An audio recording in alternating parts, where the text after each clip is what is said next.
ناظرین السلام علیکم، میں احمد راحیل پاشا آپ تمام ناظرین کا پروگرام رمضان ٹائم میں دلی خیر مقدم کرتا ہوں۔ رمضان ٹائم ایک ایسا پروگرام ہے رمضان سے متعلق جس میں آپ کوئی بھی سوال کر سکتے ہیں، چاہے وہ روزے کے متعلق ہو، سحری سے متعلق ہو، قرآن پاک کے متعلق ہو، کوئی بھی سوال ہو، آپ جو ہے رمضان سے متعلق کوئی بھی سوال کر سکتے ہیں۔ آپ کے سوالوں کے جوابات دینے کے لیے ہم سے حیدرآباد سے جڑ رہے ہیں مفتی سید ضیاء الدین نقشبندی صاحب، جو آپ کے سوالوں کے جوابات دیں گے، اور ہمارے دوسرے جو مہمان ہیں وہ حیدرآباد سے ہی جڑ رہے ہیں ملک محمد اسماعیل علی خان صاحب، جو آپ کو آپ کی فرمائش پر حمد اور نعت کا نذرانہ پیش کریں گے۔ آپ دونوں حضرات کا پروگرام میں خیر مقدم ہے، اور پروگرام کی ابتدا میں پروگرام کے آغاز میں ملک محمد اسماعیل علی خان صاحب سے درخواست کروں گا کہ ہمارے ناظرین کے لیے ایک پیاری سی خوبصورت سی حمد پیش کرے۔ جی ملک صاحب۔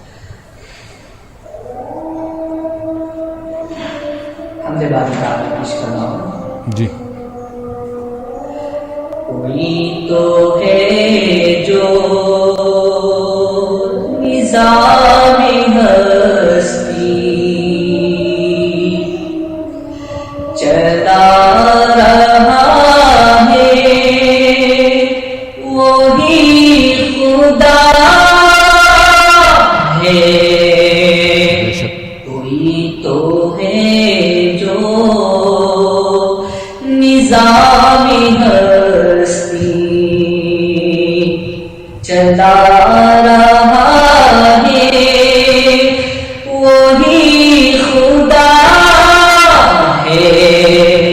دکھائی بھی جو نہ دے نظر بھی جو آ رہا ہے، کیا بات، وہی خدا ہے، وہی خدا ہے، وہی خدا ہے۔ نظر بھی رکھے سماتے بھی وہ جان لیتا ہے، نیتیں بھی نظر بھی رکھے سماتے۔ جی غالباً ہمارا ان سے رابطہ ٹوٹ گیا ہے، تو پروگرام کو آگے بڑھاتے ہیں اور مفتی صاحب سے سوال کرنا چاہوں گا۔ مفتی صاحب، دوسرے اشرے کی اہمیت کیا ہے، اس پر آپ جو ہے برائے کرم روشنی ڈالیں۔ جی مفتی صاحب۔ السلام علیکم ورحمۃ اللہ وبرکاتہ۔ الحمد للہ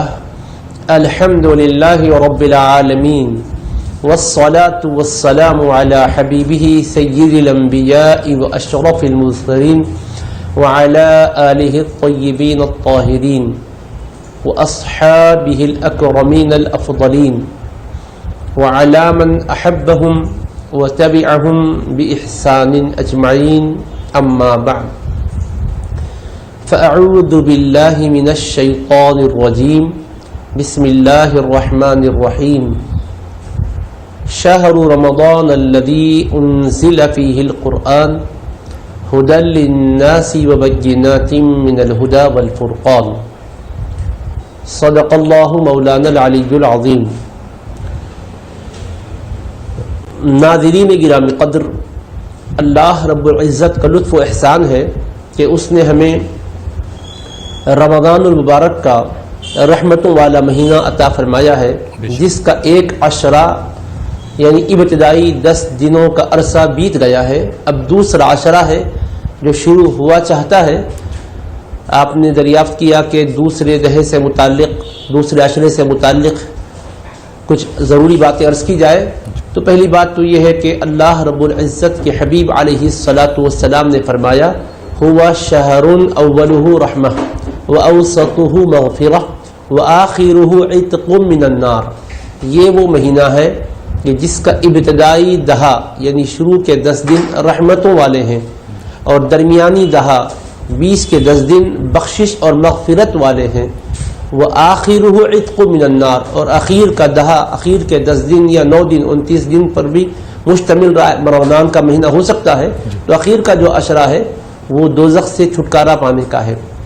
درمیانی دہے کے لیے فرمایا کہ یہ بخشش اور مغفرت کے حصول کا ہے. تو لہٰذا اللہ کی رحمت کی وجہ سے آپ تراویح ادا کر رہے ہیں، روزے ادا کر رہے ہیں، قرآن کی تلاوت کر رہے ہیں. اب اس بات کی ہم کوشش کریں دوسرے دہے میں کہ ہمارے گناہوں سے ہمیں چھٹکارا مل جائے، بخشش اور مغفرت کی خیرات ہمیں حاصل ہو جائے. اس کے لیے کثرت سے ہمیں قرآن مجید کی تلاوت اور ذکر و اذکار کے علاوہ توبہ و استغفار کرنا چاہیے، کیونکہ بخشش کا دہا ہے یہ، مغفرت کا عشرہ ہے یہ. تو مغفرت کو حاصل کرنے کے لیے اللہ تبارک و تعالیٰ کی بارگاہ میں عاجزانہ التجائیں کرنا ضروری ہے، کیونکہ اللہ رب العزت نے قرآن مجید میں فرمایا قل یا عبادی الذین اسرفوا علی انفسہم لا تقنطوا من رحمت اللہ. اے میرے حبیب، میرے بندوں سے فرما دیجئے کہ اے میرے بندو جنہوں نے اپنی جانوں پر زیادتیاں کی ہیں، تم اللہ کی رحمت سے مایوس نہ ہونا. ان اللہ یغفر الذنوب جميعا، بے شک اللہ تمام گناہوں کو بخش دے گا. انہ هو الغفور الرحیم، بے شک وہی خوب بخشش کرنے والا، حد درجے مہربانی فرمانے والا ہے. تو ذرا بھی دل میں شک شبہ نہیں آنا کہ میں جیسا گناہ گار کیا بخشا جاؤں گا. ارے جناب، آپ کا خواہ کتنے بھی بڑے گناہ گار کیوں نہ ہوں، رب کی رحمت کا دریا جوش میں ہے. بخشش و مغفرت کی خیرات بانٹنے والا اپنے کرم اور فضل سے بخشنے کے لیے ندائیں فرما رہا ہے، موقع عطا کیا ہے. لہٰذا ذری تاخیر نہیں ہونا چاہیے، بس اس دہے میں بخشائے ہوئے اللہ کو راضی کرنے میں کامیاب ہو جائیں. جی مفتی صاحب، آپ کی آیت کو آگے بڑھاتے ہوئے سوال کرنا چاہوں گا. جیسے سورہ 3 میں آیا ہے وَلَا يَحُضُّ عَلَىٰ طَعَامِ الْمِسْكِينِ، اس کے بارے میں کیا کہنا چاہیں گے؟ جی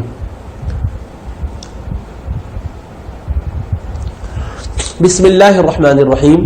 اب دیکھیے، اللہ تبارک و تعالیٰ نے بخشش اور مغفرت کے لیے ہی تو یہ ہمیں مہینہ بخشا ہے. جی. اور بخشش اور مغفرت پانے کے لیے توبہ استغفار کرنا ہے، نیک اعمال انجام دینے ہیں. تو خاص طور پر ہمیں اس مبارک مہینے میں غریبوں کا خیال کرنا ہے، یتیموں کا خیال کرنا ہے، مسکینوں کا خیال کرنا ہے. کہ جو آدمی اللہ تبارک و تعالیٰ کے فضل و کرم سے خود مالا مال ہے اور مسکینوں کی خبرگیری نہیں کرتا، یتیموں کا خیال نہیں رکھتا، تو وہ بڑا محروم ہے. اس کے لیے ہلاکت کا ذکر ہو رہا ہے کہ جو نہ خود مسکینوں کا خیال رکھتا ہے، دوسروں کو مسکینوں کے کھانا کھلانے پر ابھارتا ہے، بلکہ دھکے دیتے رہتا ہے، ان کو اذیت پہنچاتے رہتا ہے. ایسا شخص اللہ تبارک و تعالیٰ کی نظر میں سخت ناپسندیدہ ہے. اس لیے اس آیت مبارکہ جس کا آپ نے ذکر کیا، اس کا بھی یہی ہمیں پیغام ہے کہ ہم غریبوں، مسکینوں، محتاجوں، حاجت مندوں کی حاجت براری کریں. میرے رسول پاک علیہ السلام کا ارشاد سننے ہمارے آقا فرماتے ہیں کہ جو کسی یتیم کے سر پر دست شفقت بھی پھیرتا ہے، کھلانا پلانا تو بہت بڑی نیکی ہے نا، صرف پیار سے ہاتھ اگر پھیرتا ہے تو جتنے ہاتھ کے نیچے اس کے سر کے بال آتے ہیں، ہر بال کے بدلے اللہ ایک ایک گناہ مٹا دیتا ہے، ایک ایک درجہ بلند فرماتا ہے. تو آج ہم اپنے افطار اور سحر کے انتظام کی تیاریاں کرتے ہوئے یتیموں مسکینوں کو فراموش نہ کریں، بلکہ ان مسکینوں تک اپنی مدد پہنچائیں. یتیموں کو احساس یہ نہ ہو کہ میرا باپ ہوتا تو میرے لیے بھی افطاریاں کا انتظام کرتا، بلکہ آپ اپنے بچوں کے لیے جیسا انتظام کر رہے ہیں یتیموں کے لیے بھی کریں، مسکینوں کے لیے بھی کریں. اور میں راحل بھائی یہاں ایک اہم نقطے کی طرف متوجہ کروانا چاہوں گا آپ کے ذریعے سے اس پروگرام میں کہ یتیم مسکین کسی مسلمان گھرانے کا ہی ہو تو خیال کرے، ایسا نہیں کہا گیا. چاہے وہ کسی بھی مذہب کا ہو، کسی بھی مسلک کا ہو، اس کی حاجت اور اس کی ضرورت کو پورا کرنا ضروری ہے. اس کے لیے ہمارے آقا علیہ السلام کی پاکیزہ تعلیمات ہیں. جی بہت بہت شکریہ مفتی صاحب، بہت صحیح آپ نے فرمایا اور ہمارے ناظرین کو مشورہ دیا. بہت بہت شکریہ مفتی صاحب. آئیے ناظرین، پروگرام کو آگے بڑھاتے ہیں اور شامل کرتے ہیں اس پروگرام کے پہلے کالر کو. دیکھتے ہیں یہ کالر کہاں سے، ان کا کیا سوال ہے. جی السلام علیکم. وعلیکم السلام. جی محترم، کہاں سے بات کر رہے ہیں؟ سر میں اورنگ آباد سے بول رہا ہوں، محمد سالار. جی محمد سالار صاحب، جی سوال کیجیے اپنا. ہاں، سوال زکوٰۃ کے بارے میں ہے. جی سوال جیسے ہے سر کہ جیسے 52.5 تولہ چاندی اور 7.5 تولہ سونا، یہ جس کے پاس ہے یا اس کے برابر اس کے پاس اس کی رقم ہے تو وہ صاحب نصاب ہے اور اسے 2.5% اس کو زکوٰۃ دینا ہے. جی آپ مسئلہ یہاں میرے یہ سمجھ میں نہیں آتا، کیونکہ 7.5